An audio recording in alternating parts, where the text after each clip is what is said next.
बैठ जाइए भाई, बैठ जाइए सब। क्या हो गया भाई संत कबीर नगर वालों की आवाज को? मोदी जी को तीसरी बार प्रधानमंत्री बनाना है या नहीं बनाना है?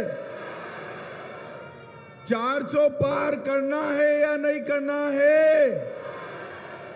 हमारे प्रवीण निषाद को सांसद बनाना है या नहीं बनाना है? तो ऐसी आवाज नहीं चलेगी। दोनों हाथ उठाइए, उठाइए दोनों हाथ, विजय के संकल्प की मुट्ठी भींचिए और प्रचंड आवाज से बोलिए जय श्री राम, जय जय श्री राम। मंच पर उपस्थित डॉक्टर रमापति राम त्रिपाठी जी, हमारे वरिष्ठ नेता श्रीमान इंद्रजीत सिंह मिश्रा, संतोष सिंह जी, सुभाष यदुवंशी जी, श्रीमती विजयालक्ष्मी गौतम भी, राकेश सजान जी, आज जिनके बुलावे पर मैं यहाँ आया हूँ, श्री संजय निषाद, मंत्री उत्तर प्रदेश सरकार, धर्मवीर प्रजापति, मालती निषाद जी, लाल सिंह जी, जगदम्बा प्रसाद जी, चंद्रशेखर पांडे जी, श्री राम चौहान जी, अंकुर राज जी, गणेश चौहान जी, और आज हो गया भैया, सुन लिया सुन लिया सुन लिया। और आज जिनको जिताने के लिए मैं यहाँ आया हूँ, हमारे युवा नेता श्री प्रवीण कुमार निषाद जी के लिए जोर से ताली बजाइए जरा।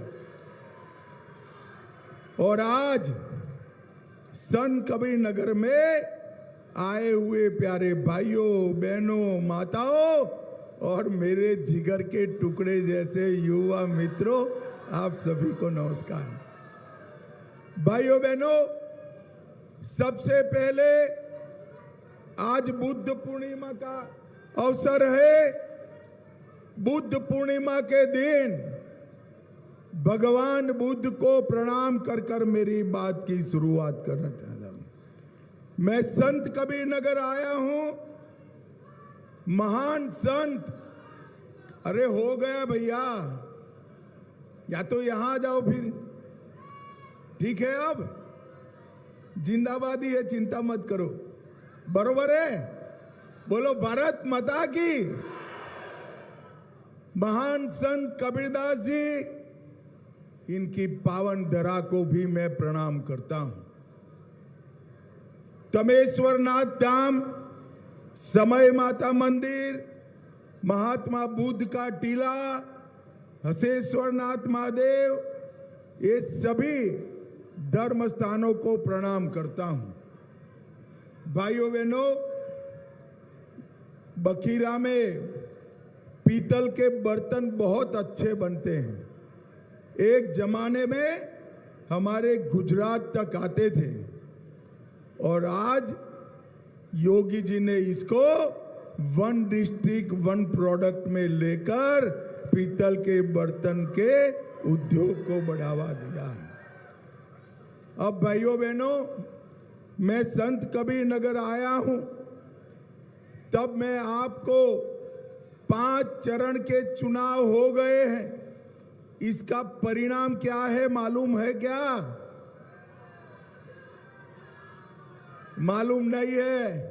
देखो, मैं आंकड़ा बताना चाहता हूं, बता दो, पक्का बताओ, जरा इस और भी बोलो भाई, बताओ ना। 5 चरण में मोदी जी 310 पार कर कर 400 की ओर बढ़ रहे हैं। और भाइयों बहनों, कांग्रेस और समाजवादी पार्टी का सुपड़ा साफ हो। मेरी बात याद रखना, और राहुल बाबा मिले तो बता भी देना, इनको 40 से ज्यादा सीटें नहीं मिलने वाली है। और अखिलेश बाबू, आपका तो 4 का भी आंकड़ा पार नहीं हो रहा है। मोदी जी निश्चित रूप से इस देश के तीसरी बार प्रधानमंत्री बनने जा रहे हैं मित्रों, तीसरी बार।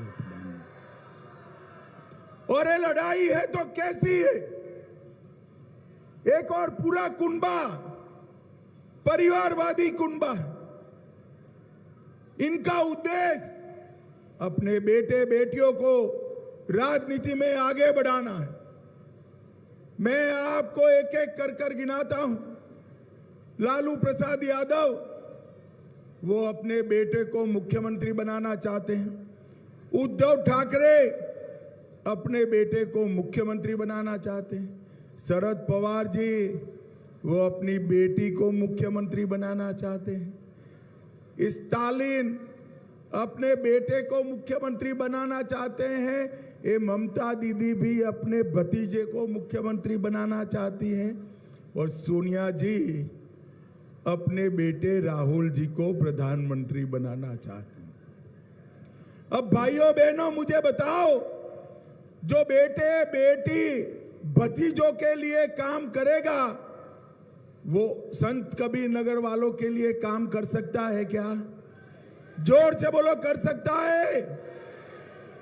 संत कबीर नगर वालों, नरेंद्र मोदी जी का परिवार 130 करोड़ भारतीय है। 130 करोड़ भारतीय। आप नरेंद्र मोदी का परिवार हो और नरेंद्र मोदी जी 130 करोड़ लोगों के काम कर रहे हैं। भाइयों बहनों, आज मैं संत कबीर नगर वालों को पूछना चाहता हूं, मुझे बताओ, राम मंदिर बनना चाहिए था या नहीं बनना चाहिए था? जोर से बोलो, बनना चाहिए था या नहीं बनना चाहिए था? ये कांग्रेस पार्टी और समाजवादी पार्टी 70 सालों तक राम मंदिर को अटका कर रखे, लटका कर रखे, भटका कर रखे। भाई, ओ मीडिया वालों, अंदर आ जाओ तुम, तेरे कारण वो नारे लगा रहे हैं। 70 साल तक वो राम मंदिर को लटका कर रखे, अटका कर रखे, भटका कर रखे। मोदी जी को आपने दूसरी बार प्रधानमंत्री बनाया, प्रवीण को ही चुनकर भेजा। मोदी जी ने 5 ही साल में केस भी जीता, भूमि पूजन भी किया और जनवरी में प्राण प्रतिष्ठा कर कर जय श्री राम। और ये समाजवादी पार्टी, जब उनका शासन था, समाजवादी पार्टी ने राम भक्तों पर गोली चलाने का काम किया।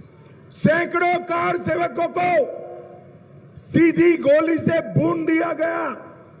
मैं आज संत कबीर नगर वालों को कहने आया हूं, ये चुनाव जो है राम भक्तों पर गोली चलाने वालों और राम मंदिर बनाने वालों के बीच का चुनाव है, बीच का चुनाव है। मुझे बताओ, संत कबीर नगर वाले राम मंदिर बनाने वालों के साथ है या नहीं है? जोर से बोलो, है या नहीं है? अगर राम मंदिर बनाने वालों के साथ आप है, तो प्रवीण निषाद को कमल के निशान पर बटन दबाना है।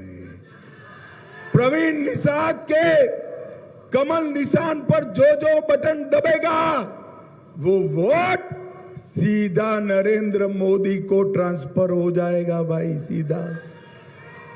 भाइयों बहनों, मुझे बताओ, ये पाक ऑक्यूपाई कश्मीर हमारा है या नहीं है? अरे जोर से बोलो, पाक ऑक्यूपाई कश्मीर हमारा है या नहीं है? एक कांग्रेस के नेता मणिशंकर अय्यर कहते हैं, पाकिस्तान का सम्मान करो क्योंकि इनके पास एटम बम है। अरे राहुल बाबा, एटम बम से डरने वाले भाजपा वाले नहीं है। मैं संत कबीर नगर वालों को कहकर जाता हूं, पाक ऑक्यूपाई कश्मीर भारत का है, रहेगा और हम उसको प्राप्त कर रहे हैं। भाइयों बहनों, मोदी जी ने 70 साल से जिस धारा 370 को सपा कांग्रेस वाले संभाल कर रखे थे, एक अनोरस बच्चों की तरह जतन करते थे, वो धारा 370 को 5 अगस्त 2019 को नरेंद्र मोदी जी ने समाप्त कर दिया और कश्मीर को हमेशा के लिए भारत का हिस्सा बना दिया। और आज वहां किसी की हिम्मत नहीं है, बम धमाके करने की किसी की हिम्मत नहीं है। और भाइयों बहनों, पुलवामा और उरी में थोड़ी हिम्मत करी पाकिस्तान वालों ने, मोदी जी ने सर्जिकल स्ट्राइक, एयर स्ट्राइक कर कर उनके घर में घुसकर आतंकवादियों का सफाया करने का काम नरेंद्र मोदी जी ने किया। गरीबों की बात करते हैं, राहुल बाबा, आपकी दादी गरीबी हटाओ का नारा लेकर गई थी, गरीबों के लिए आपने कुछ नहीं किया। एक गरीब चाय वाले के बेटे नरेंद्र मोदी ने देश के 80 करोड़ गरीबों को कल्याण करने का काम नरेंद्र मोदी ने किया। 80 करोड़ लोगों को प्रति माह प्रति व्यक्ति 5 किलो अनाज मुफ्त में दिया। 12 करोड़ घरों में हमारी माताओं बहनों के लिए शौचालय बनाया। 4 करोड़ घरों में घर देने का काम किया। 10 करोड़ माताओं बहनों को उज्ज्वला का गैस का सिलेंडर दिया और 14 करोड़ घरों में नल से जल देने का काम नरेंद्र मोदी ने किया। नरेंद्र मोदी ने, ये सिर्फ गरीबी की बात करते हैं, गरीबों का काम हमारे प्रिय नेता देश के प्रधानमंत्री नरेंद्र मोदी जी करते। भाइयों बहनों, एक कांग्रेस पार्टी और उनके चट्टे बट्टे एसटी, एससी, ओबीसी का आरक्षण मुसलमानों को देना चाहते हैं। भाइयों बहनों, कर्नाटक और हैदराबाद में कांग्रेस पार्टी ने 5% आरक्षण मुसलमानों को देकर पिछड़ा, अति पिछड़ा का आरक्षण काटा। और कल ही बंगाल हाई कोर्ट का फैसला आया, ममता बनर्जी ने 180 मुस्लिम जातियों को बिना किसी सर्वे को ओबीसी के शुमार कर दिया।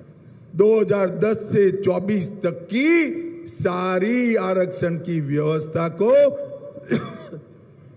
स्टे करने का काम बंगाल हाई कोर्ट ने कर दिया। मैं आज आपको बताना चाहता हूं, ये कांग्रेस पार्टी का एजेंडा है अपनी वोट बैंक के लिए पिछड़ा समाज का आरक्षण छीन लेना, इस पर डाका डालना और मुसलमानों को देना। मैं आज आपको गारंटी देकर जाता हूं, खलीलाबाद वालों, संत कबीर नगर वालों, जब तक मोदी जी है पिछड़ा समाज के आरक्षण को कोई छीन नहीं सकता, दलित के आरक्षण को कोई छीन नहीं सकता, आदिवासी के आरक्षण को कोई छीन नहीं सकता।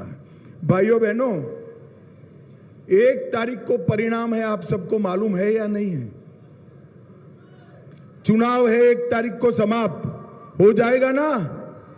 7वें चरण का चुनाव 1 तारीख को, आपको 25 तारीख को वोट डालना है और 4 तारीख को परिणाम है। मेरे पास अभी एक जर्नलिस्ट ने इंफॉर्मेशन दिया, 6 तारीख को राहुल बाबा और अखिलेश जी का कार्यक्रम क्या है, आप लोगों को मालूम है? नहीं है? जानना है? 6 तारीख को राहुल बाबा और अखिलेश जी विदेश छुट्टी पर जाने वाले हैं।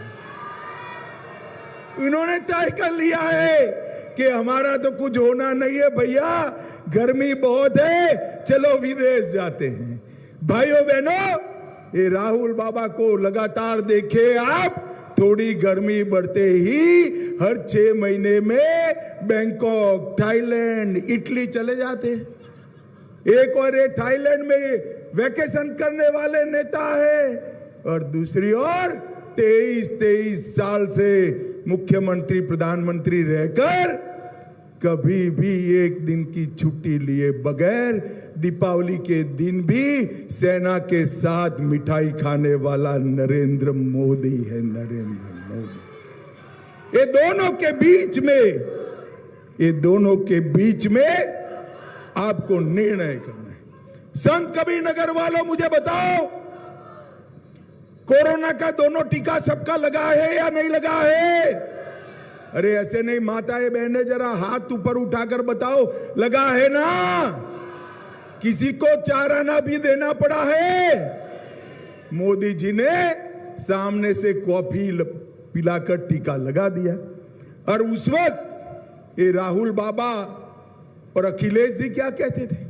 वो कहते थे टीका मत लगाइयो, ये मोदी टीका है, बीमार हो जाओगे। ये तो अच्छा है कि संत कबीरनगर के हमारे युवा जो यहाँ खड़े उनकी सुनते नहीं, सबने टीका लगा दिया।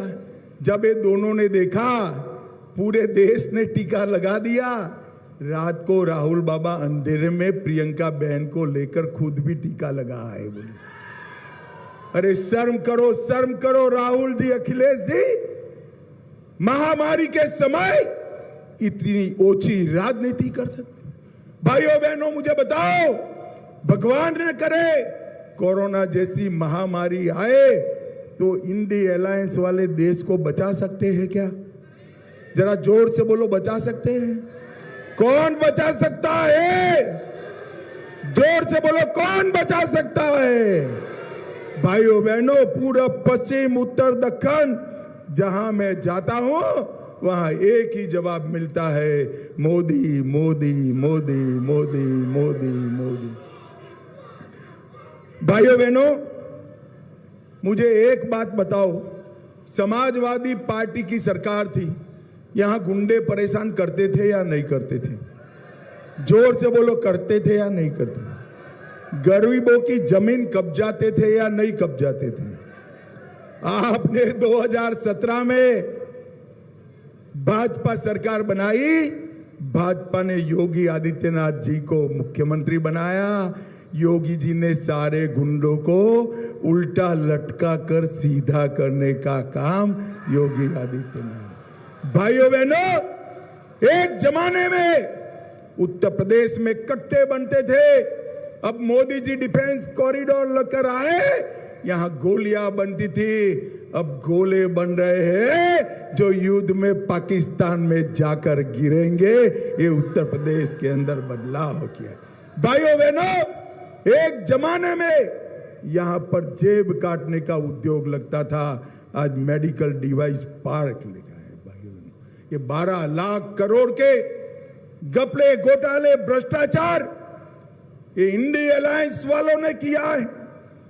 सपा के शासन में 6000 करोड़ का पीएफ घोटाला हुआ, 1500 करोड़ का गोमती रिवर फ्रंट, लैपटॉप घोटाला, खाद्यान्न घोटाला, नोएडा भूमि आवंटन घोटाला, पुलिस भर्ती घोटाला, जल निगम घोटाला, एम्बुलेंस घोटाला, और ये 12 लाख करोड़ के दरिया से लेकर आसमान तक घोटाले कांग्रेस पार्टी ने की। एक और 12 लाख करोड़ के घपले, घोटाले, भ्रष्टाचार करने वाला इंडिया अलायंस है, और दूसरी ओर 23 साल तक मुख्यमंत्री प्रधानमंत्री रहते हुए 25 पैसे का जिस पर आरोप नहीं है, ऐसे नरेंद्र मोदी है, नरेंद्र मोदी है।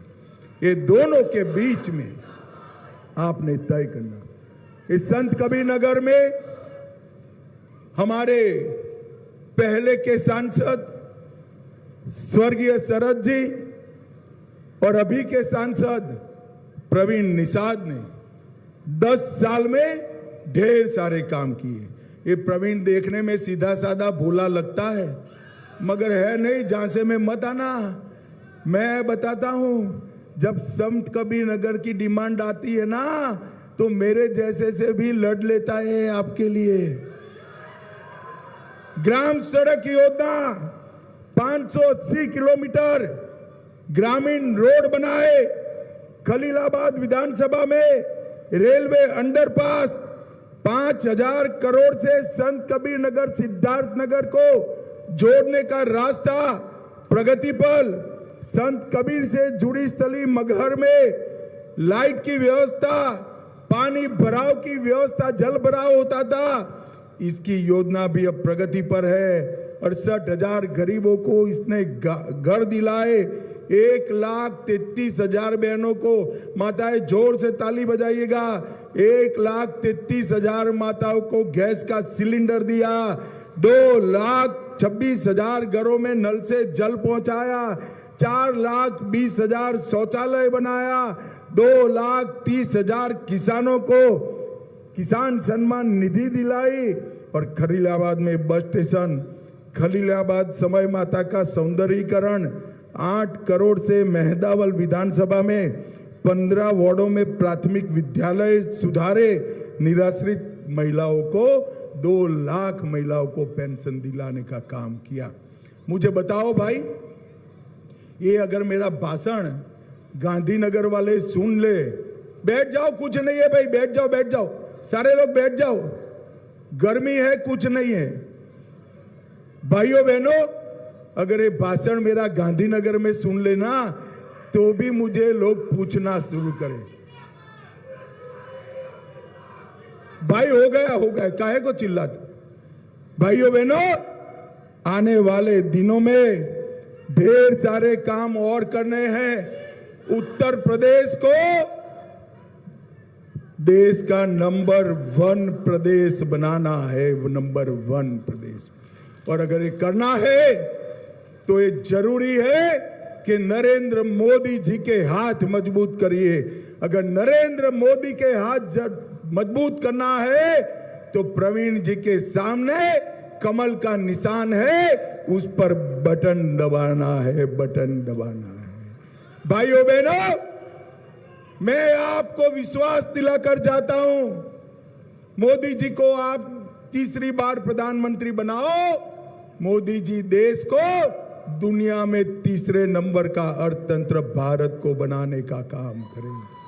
3 लाख महिलाओं को लखपति दीदी बनाएंगे, नए 3 करोड़ घर बनाएंगे और हर व्यक्ति को, हर गरीब व्यक्ति को 5 लाख तक का स्वास्थ्य का बीमा देने का काम भी नरेंद्र मोदी जी करेंगे। भाइयों बहनों, मुझे बताओ, प्रवीण निषाद जी को जिताओगे क्या? अरे जोर से बोलो भाई, जिताओगे क्या? कमल के निशान पर बटन दबाओगे? मोदी जी को तीसरी बार प्रधानमंत्री बनाओगे? प्रवीण भाई इंजीनियर को सांसद बनाओगे? तो मेरे साथ दोनों हाथ उठाइए, उठाइए दोनों हाथ, विजय के संकल्प की मुट्ठी और बोलिए जय श्री राम, जय जय श्री राम, भारत माता की, वंदे वंदे वंदे।